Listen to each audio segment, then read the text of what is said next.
chừng. Quá trời.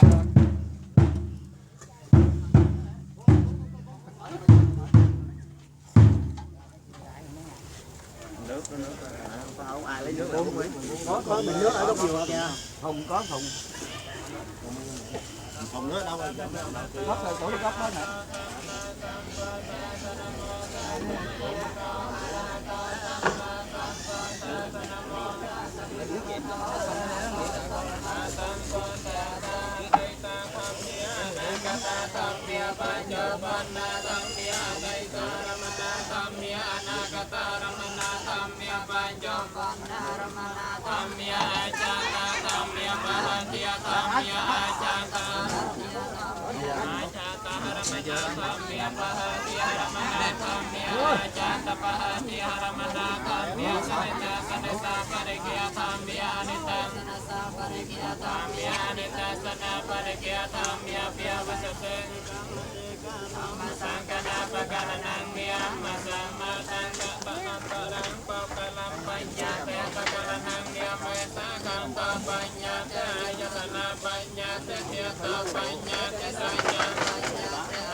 Gì mà nằm bị lên.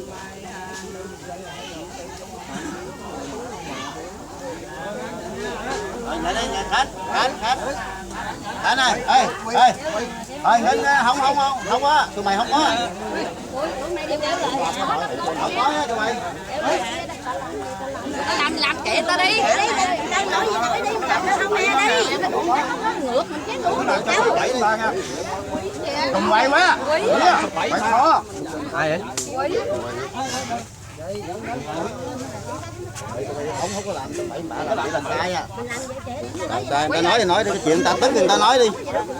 Còn sau này pháp luật thưa gửi thì mình có việc đi tới nữa. Ai thắng thì thua thì mình móc.